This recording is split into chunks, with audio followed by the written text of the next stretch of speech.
Alright guys, welcome back to the channel. For today's video, we're actually going to be having a discussion about qualified immunity and the landscape that we're going to be using, or the brush or the canvas that we're going to be using to paint this picture is actually going to be the wrongful death settlement up in Akron, Ohio, in the wrongful death case of Jaylen Walker. Jaylen Walker was a young man who was killed by Akron police in June of 2022. The family wanted the officers charged. They were not charged, but they went ahead and filed a wrongful death civil suit against the city, and the city agreed to pay $4.8 million. Now, what does this have to do with qualified immunity? The thing that kind of sparked this conversation, or sparked this idea in my head, was actually a comment that I saw on YouTube the other day.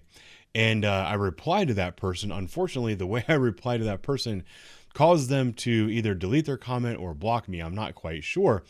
But I went ahead and just recreated the guts of what they were saying in their comment here. And that's what we're going to be discussing while referencing this wrongful death settlement for Jaylen Walker. So the case for ending qualified immunity. This is the scenario that a lot of people use. They'll say, I'm tired of, I've got a spelling error on my screen and I'm not going to fix it. I'm tired of wasting tax dollars on officers' mistakes. Make them carry their own insurance, and they'll think twice before they make a mistake, costing taxpayers millions of dollars. So the premise that this guy started with is, if taxpayers are paying millions of dollars in these wrongful death settlements, then that means that the officers must have done something wrong. They're saying that officers are stupid, that they're too heavy-handed, they're too quick to shoot people. They need to think twice, and if they thought twice, and if their own personal liability was on the line, if my house was on the line every time I pulled the trigger, then maybe I wouldn't be pulling the trigger, and that would save taxpayers a lot of money.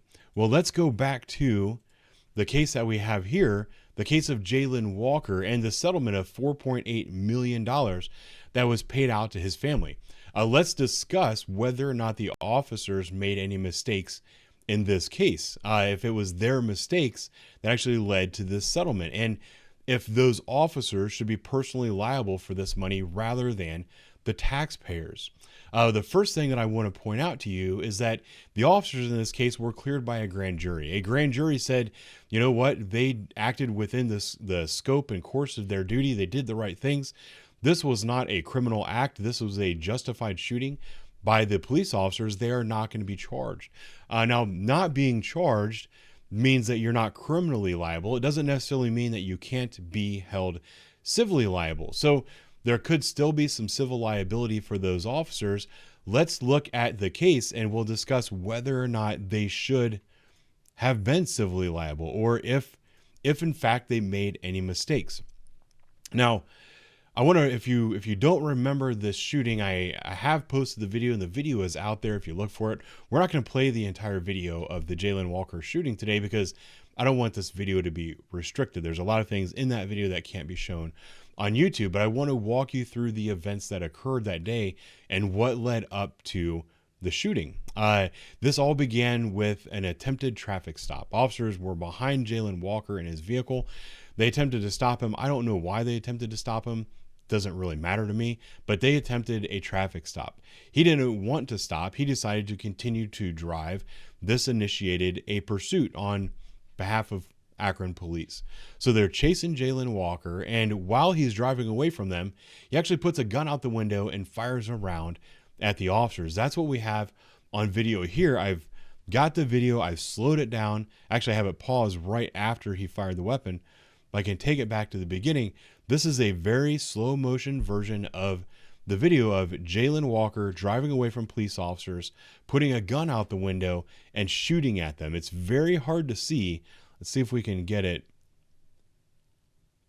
right there. That flashed. If you saw that flash out of his window, that was him firing a gun out the window at police officers who were chasing him. That's the muzzle flash and the smoke that came from his firearm.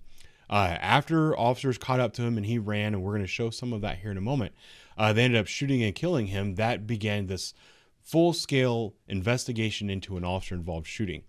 They were able to go back to the place where this occurred and find a shell casing. That shell casing actually had a ballistic match to the firearm that was located in Jayland Walker's vehicle after he was shot and killed by the police.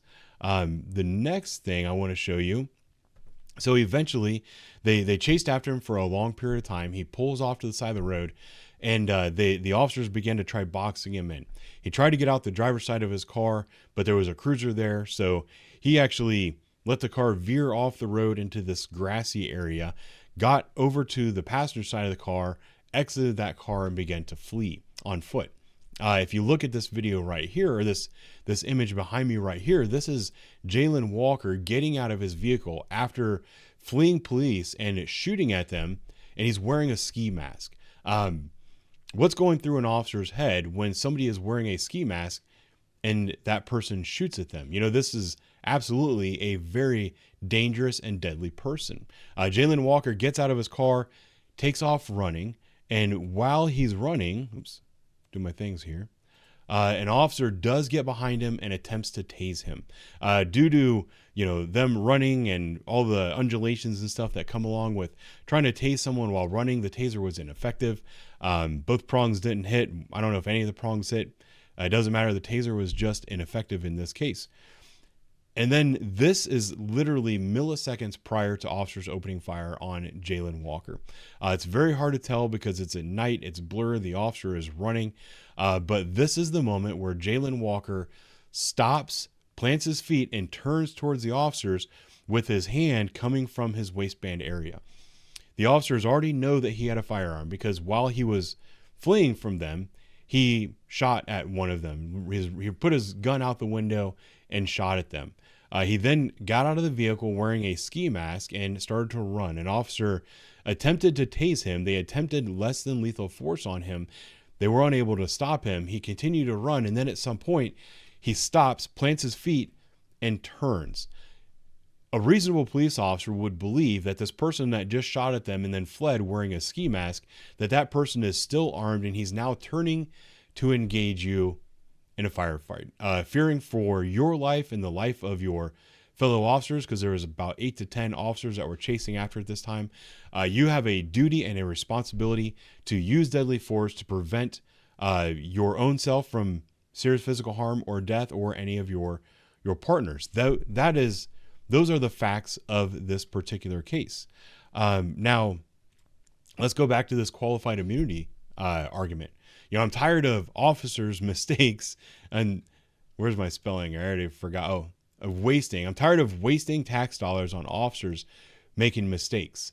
What we have here is a case where a lot of tax dollars were spent, right here, to the tune of $4.8 million.